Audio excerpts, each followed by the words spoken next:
Load up Amnesia the Bunker. Start a new game. Before we get started, let's get one thing straight. You're here for one of two reasons. You're too scared to play the game and are looking for a way to experience it without sacrificing your own pair of underwear in the process, or you're one of my regular viewers. If you're reason one, I'm sorry for what you're about to watch. Just know this is punishment for you being too scared to play the game. If you're reason two, I have news. I've shown my true colors and made a Patreon. That's right, this entire time I was only in it for the money. Who would have guessed? On a serious note though, it's £1 a month. You get the videos a week early and your name at the end of the video. I didn't want to be one of those, £10 a month for gold tier and you get a bag with my hair in it type of Patreons. I just wanted to use the extra money to drop a shift at work so I could spend more time on videos, because at the moment I work full-time and working full-time takes up a lot of time. The link's down below, but don't feel like you have to. I'll still be doing what I can to get the videos out as often as possible, regardless. Anyway, welcome to World War II. Isn't it great that this isn't going to be the scariest thing you go through today? You're Henri, currently fighting for your life in a trench alongside your mate Lambert, who just saved you from getting gassed like...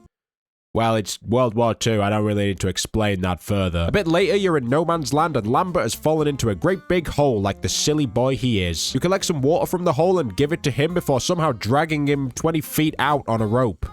Bro, the real monster in this game is you, my god. Before you can get back to your trench, you're taken to the Shadow Realm by a German boomstick, but somehow survive and wake up inside the bunker. Ooh, spooky. As the game lovingly tells you, you're on your own now. When you're as introverted as me, that's music to my ears. You might as well get up and start looking around. There's a flashlight that will be helpful since this place is darker than the mind of a psychopath, but it also needs winding up every 2 seconds, and that makes a lot of noise. Why is that a problem? Well, go find this soldier who's like, the exit's being blocked. To escape, you need some dynamite. Oh wait, I forgot he's French. Oui, take this gun too.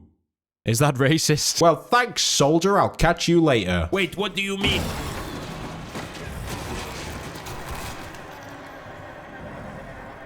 Now do you see why having a flashlight that makes a lot of noise is a problem? So yeah, the walls are home to a big scary monster that considers you part of its diet. We shall name him the Wall Dweller, and you probably want to be as quiet as you can. Now shoot the lock off this door and find your own personal panic room. It has a save point, a storage box, a map, and a generator that keeps the lights running using fuel. See, the Wall Dweller doesn't have his sunglasses on, so the lights keep him away, giving you time to look around. Unlock the door out of the panic room using the code from this dead guy near the generator. There's a note telling you the dynamite's in the arsenal and the handle for the detonators in the tunnels. Very helpful information to have in a bunker that is 90% tunnels. The bunker is broken up into several areas, all of which are currently locked down. Luckily, the wheel to that problem is right here. I guess we'll go to the locker room. All your mates have lockers and have left codes to them on their dog tags, and Delisle has a spare lockdown wheel. You just need to find his body. I'm no detective, but it's most likely in his room. The door's locked, but if you go into the lounge, there's a secret hole you can use, and would you look at that, the cheese-grated remains of Delisle that will probably get me demonetized, alongside his dog tag. With that, the rest of the bunker's open to you like a 24-hour supermarket. Let's go to the soldiers' quarters first, because this is a tutorial and you want to finish the game. I should give some backstory to this since some of you seem to care about that. The guys in charge got scared by the Wall Dweller and blew the exit to trap it down here with the rest of you. Very noble stuff, I must say. There's a note in Jubert's office saying he's going to tell you the code to the arsenal through the radio in communications, which is down in the soldiers' quarters. It requires power from a daisy-chain set of switches, which at first glance seems like a puzzle, but the answer is very simple. Just turn on every fucking light you see. The next problem is the door to communications is locked and the key is behind another door that you're gonna have to open as quietly as possible.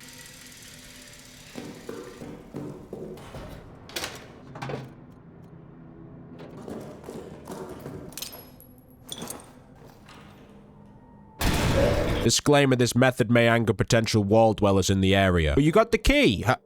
Wait, that's not the key. Oh, there's a note. A guy called Quint made a copy and put it in his bunk next to the gang of rats eating a dead guy. The rats are a separate headache to the Wall Dweller because they like to claim dead bodies like Britain claimed countries and have no problem giving your toes a taper fade if you politely tried to get past. There are 3 solutions to this. Throw some meat, scare them with a torch, or fry that body until it's well done. They prefer their soldiers medium rare. Anyway, unlock the door to communications and finish off the daisy chain by throwing some meat at the rats like you're playing fetch with a really ugly dog. If you did it fast enough, you'll be able to listen to the code before the generator runs out of fuel and you won't have to run back to fill it up while the Wall Dweller tries to sniff your arsehole. With the code to the arsenal, make your way over to the arsenal.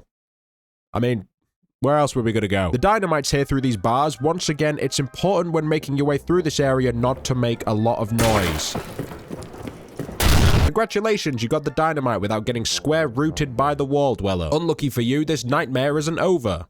I was talking about the video, not being trapped underground with a discount xenomorph. Let's not worry about that. Go to maintenance by distracting some more rats, and if you manage to avoid the traps designed to give the wall dweller your live location on WhatsApp, you'll find a dog tag for Gerard. I googled this. Apparently it changes places, but is always found in maintenance. Now, using his code, go and loot his locker to find a lighter. When I was talking about solutions to deal with the rats, the first two are like giving a kid an iPad to keep him entertained, a temporary but effective solution. However, burning the bodies. The Mona Lisa of body disposal, I guess. Point is, you can make a Molotov by filling a bottle with fuel and putting a cloth in it, and using that, you can, get cooking. Maintenance is the best place for this method since all your bunker friends chose to die in this small tunnel, and now there's a full 5-generation household of rats between you and where you need to be. Anyway, you gotta burn all the bodies and make your way through the rat tunnel. When you picked up Gerard's dog tag, you also found a note from Foreman Stafford who skedaddled up to the pillbox. The key to it was left with Father DeRye, who probably likes to hang out at the chapel given he's a man of faith. Oh, I see, the wall dweller has made himself at home. The key's in the confession box with the father who's... well, it would be optimistic to say he's alive. I'll just take that. Thank you. Up in the pillbox, you're about 5 feet from freedom. The outside's literally right there. What's stopping us from climbing through this little gap here? Oh, shit! I mean, it's still probably better than what's going on down there. Quick side note, next to the chapel, there's a fuel tank. Fill up bottles, make Molotovs, power up the generator, fucking drink it for all I care. It's unlimited. Use the foreman's code to open his locker and get a socket wrench for all your socket wrenching needs. Surprisingly, that's more than 0. Might as well go save in the panic room before we go any further. Has that wall dweller size hole always been there? Time to go to the prison. Not only is there a prisoner who somehow survived the crusty fingers of the wall dweller, even though he's the loudest thing within a 12-mile radius during a war, but next to him is some bolt cutters, good for cutting chains and other stuff. Using the socket wrench, break into the warden's office and open that door. Great, you got the bolt cutters with 0 casualties. So if you remember at the start when I said, there's a note telling you the dynamite's in the arsenal and the handle for the detonators in the tunnels. Very helpful information to have in a bunker that is 90% tunnels. They were talking about ancient Roman tunnels that might lead to the German line, and that's where the handle is, so go back to arsenal, crawl under this bit of rubble, and find a gate with a chain. I know this is a tutorial, but I'm hoping I don't have to explain how bolt cutters work. The area is filled with water, but that's easily solved with the aquatic vacuum, and now you have access to the Roman tunnels. The wall dweller seems to have forgot these tunnels exist, so breathe a sigh of relief. You're in no danger. Oh, I forgot to mention that one of your comrades was locked down here after he went batshit insane and now just wanders the halls with a shotgun while you can barely see 2 feet in front of you and start hallucinating, but there's no wall dweller. The good thing about the crazy shotgun man is that he isn't explosion proof. I'll be taking that. Congratulations, you're officially the deadliest thing in the Roman tunnels. Now go get that detonator handle. Since you have 2 functioning guys, you'll probably find a small tunnel which leads to the great big hole that Lambert fell into. I am now just noticing the water you gave him at the start is literally glowing with floating rocks in it, and something tells me it's not supposed to do that. Pick up his dog tag alongside this stuffed toy and make your way back to the bunker. I'm surprised the lights are still running. If they weren't, you'd probably be getting jumped by the wall dweller right now. Oh, well, shit. If you check Lambert's locker, you'll find a note where he tries to come to terms with the fact that the water you gave him from the big hole is really fucking tasty, like it's been filtered by a milkmaid in the Swiss mountains, and then it sounds like he murders a bunch of people. I don't know, it's kind of weird. Anyway, get that dynamite on and use the detonator handle to blow the exit. I didn't realize the exit was down. It looks like the explosion opened another set of tunnels that leads to a big room where the wall dweller challenges you to a 1v1 on Rust. In the panic, you accidentally throw Lambert's toy at it, which actually stops it from attacking you. But that means the water, the note he left, the toy this thing seems to recognize. I get it now. This arsehole ate Lambert. Well, I'll show you, mister. After sending the wall dweller that definitely wasn't your best mate into a freefall, the cave starts chucking rocks at you, so you run up these stairs, find the exit, and take a bath in a pile of your dead mates. Oh, and even though you've escaped, it's still a war, and the Germans are right there.